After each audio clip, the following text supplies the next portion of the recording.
Welcome to the Great African Leadership Series, where we feature great inspirational speeches and quotes from African leaders.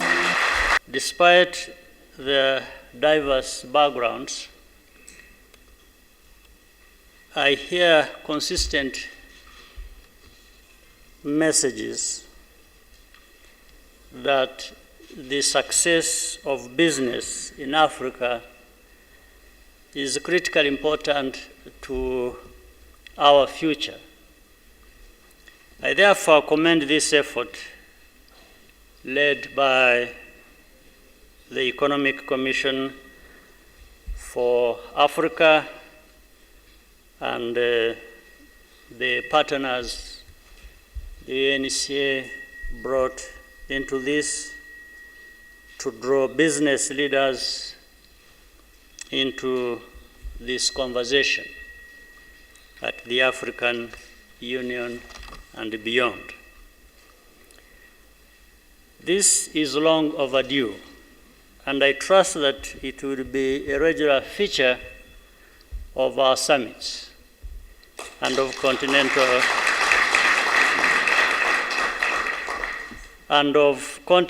initiatives more generally going forward, because I also have heard from many country leaders wishing to have this kind of interaction.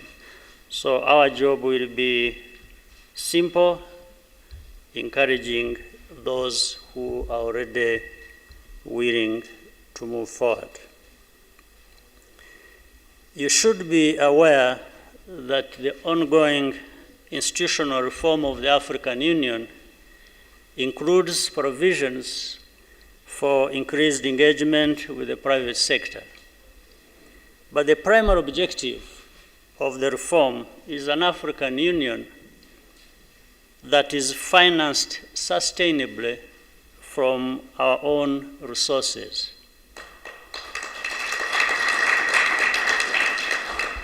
Governments can meet that commitment if the business sector is flourishing and paying taxes.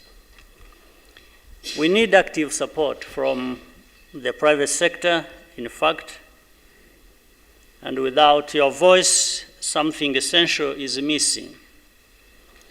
Several of the African Union's most ambitious initiatives are designed to unshackle commercial activity and entrepreneurship. It is about providing a better quality of life to our citizens. I'm thinking about the Continental Free Trade Area, which we hope to conclude this year, as well as the free movement of people adopted during the summit and the single African air transport market, which we inaugurated yesterday. Let me say, by the way, I remind Ali Mufuruki that you may wish to visit the Commission headquarters for a different thing that is on your way of doing business. And other business leaders here, I wish to remind you, you could go to the Commission for the African passport, so that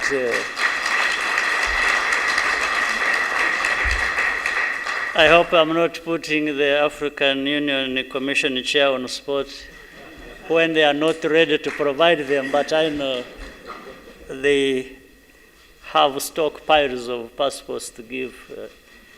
Among those they want to give the passports are country leaders as well as business leaders, which will facilitate people to move across the continent without having to go through the hassles of visa.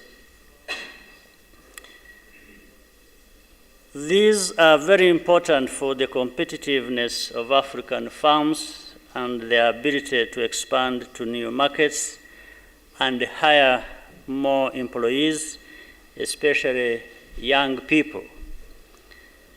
And there are many other urgent frameworks for economic integration waiting to be finalized and applied. I think it will happen more quickly if Africa's business leaders keep advocating for Pan-African economic cooperation with policy makers and the public, especially through the media. I'm happy to see that today's roundtables, the way I have seen they are arranged, will be specific and full of practical detail. This makes it more likely that new public-private partnerships can be forged. We need the private sector's help in that regard. Let me give the example of health.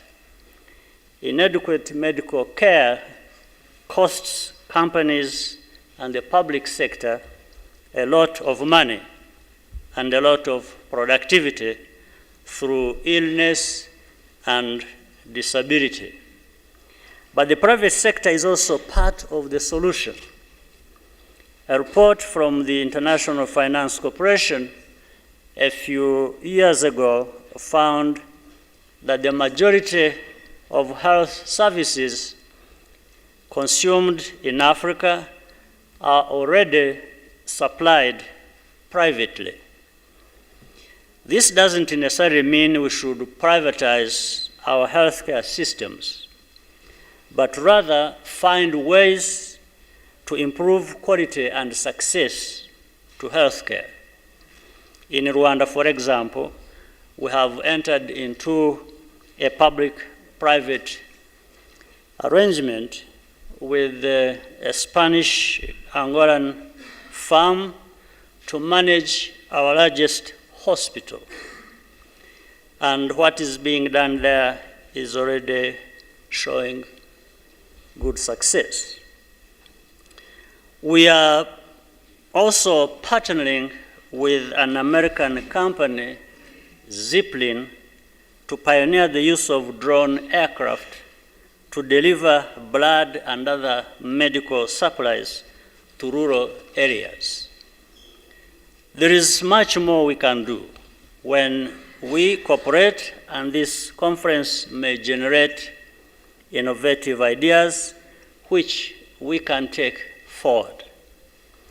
We can work through the African Union and also work with external partners, some of whom we also see here with us today, and we thank you for being here. But more collaboration is more needed between government and business. I hope you can help make government behave more like business, in the sense of focusing on accountability and results. At the end of the day, we share the same goal of raising the well-being and prosperity of our citizens. That is what we must keep working towards.